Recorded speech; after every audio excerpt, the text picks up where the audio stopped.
president was in Mombasa. He attended a church service in Mombasa. The church belongs to one pastor, a very famous pastor from Tuatamba, named Pastor Lai.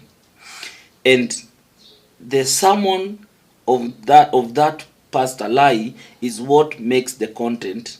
It's what makes the content of this video. But before I go into what that pastor was saying and everything, kindly take a second and subscribe to this platform. Remember, this is the African Updater. My work here is to update you on anything that happens in the political space, to update you and to also give my 2 cents and come back with my analysis of everything. So kindly take a second and subscribe to this platform, and then I'll be back.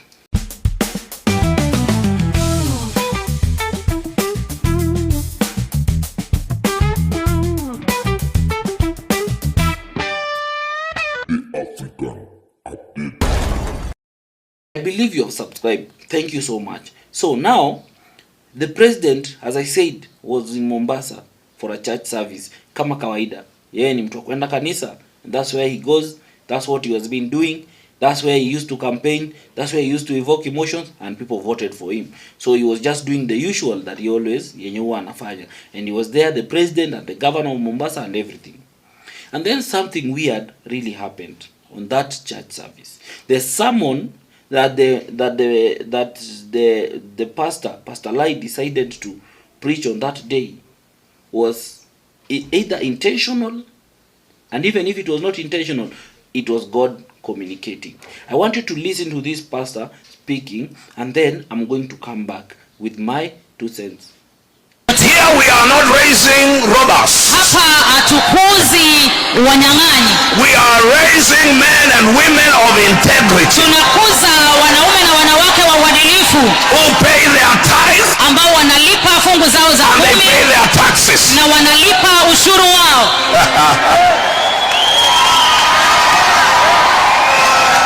Nobody expected me to say this, but I say it. Hakuna mtu alitarajia niseme hili, lakini nimeisema. Every thief. Kila mwizi. Say it after me. Every thief. Sema nyuma yangu, kila mwizi. If your neighbor is quiet, tell them talk, otherwise I leave you alone here. Kama jirani yako amenyamaza, mwambie ongea ama nikuondokee hapa. Every thief. Kila mwizi lives under a curse. Huishi chini ya laana. They will die a premature death. Watakufa kifo cha mapema. They will die before their time. Watakufa kabla wakati wao. Because of the curse. Kwa sababu ya laana. Plan. You can never be proud. No matter how high you go, you never walk in pride. You walk in the fear of God. So you stay a humble man. Stay humble. Hii kiburi ya nini?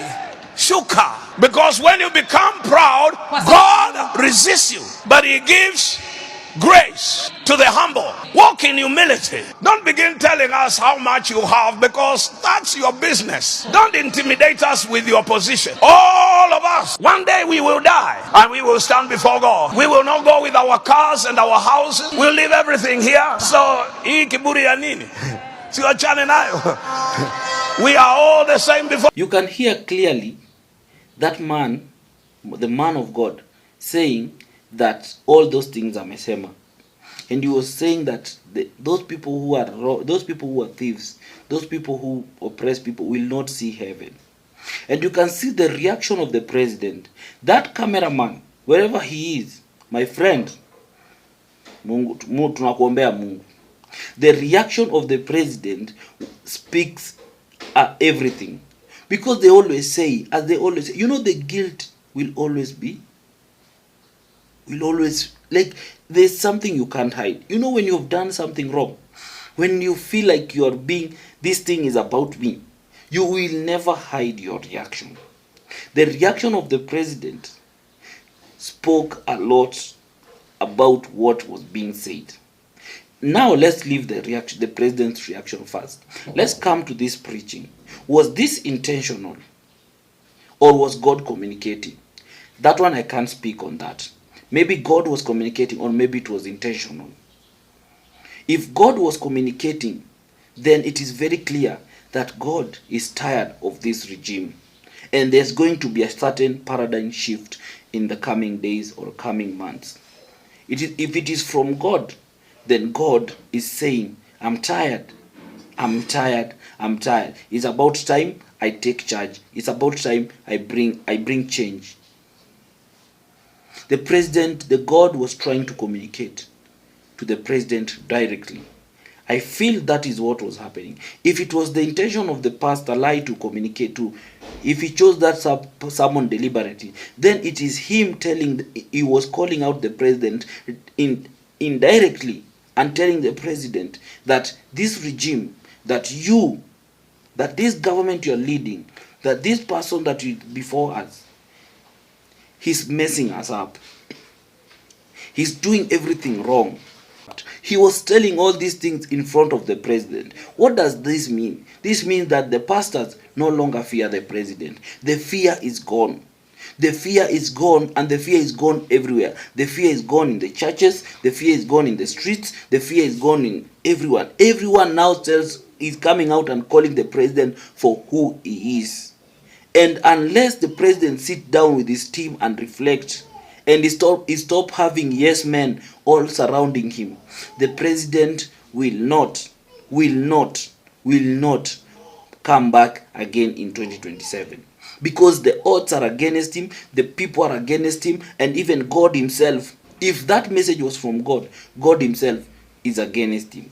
You know, people are trying to defend him, and that's why there are some people who will come. Of course, president supporters will come and attack that pastor the way they attacked Bishop Muheria. They called him out. They said, oh, you are Nini, you are jealous, you are Nini. Because if you have not seen that video of Nini Muheria calling out the president and telling him that his government has now become an agency of just advertising things, but nothing is happening on the ground, watch this video and then I'll come back. Just watch this video from Bishop Muheria. We have to stop advertising and act. Government seems to be constrained to advertisement of government projects, advertisements of plans. Government is not advertising agency. It is an agency that implements actions. That's what we want to see. So let's learn government that follows rules, systems and bills, not government that has put all its machinery to advertisement. It was called governtisement. We have to move from governtisement to government. Stop advertising what we should do, we will do, we have done, and rather put yourself to get people, resources, experts, and we have great capacity even in our leadership in government that they can deliver, and especially the delivery to the poor, the delivery in the education system, the delivery in the health system, the delivery in the system that really is about the economy and facilitation of our ecology. How I wish that we can shelve all this advertisement and noise and insulting and demeaning statements and start construction, appreciating one another, appreciating contribution, appreciating the values, the expertise, and bring all that together. There is nothing in Kenya we can't do. Yes, you've watched that video. That is Bishop Muheria, and you see those government president supporters came out and attacked him and told him that he need to shut up, that he never used to speak like that when his brother was the governor of Central Bank. Remember his governor is Paul, I think that girl, Nini, not Paul Joroge, something Joroge, the former governor of Central Bank is a brother to Joseph Bishop Muheria. And he said that during Uhuri's time he never used to speak Nini, so he should keep quiet and everything. So all we are saying is this, that the churches, those people who have decided to tell the government the truth, most pastors are now shifting away from the government. Those pastors who used to hang around the president and Nini are now losing. Those church leaders are now moving away, because that sermon in Mombasa, that was a direct attack to the president. That was a direct communication to the president. And you can see his reactions. You can see his reactions. those reaction, if you know people who are guilty, you know how they react when people speak about what they have done. You can feel. So there's no much I can say about that. All I can say is the reaction was just on another level. So guys, we are living in interesting times, and things are unfolding in ways that only God maybe intends them to unfold that way. Let's wait and see how things will turn out moving forward. Anyway guys, if you have watched this video until the end, I want to say thank you, and I want to appreciate you so much. Remember, everything I share here are just basically my opinion and my analysis of how I see things.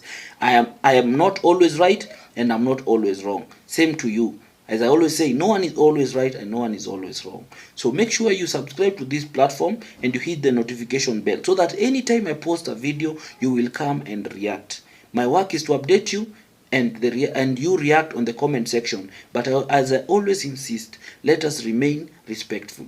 You don't need to insult anybody for you to push your point across. You can push your point by being respectful and just sharing what you feel.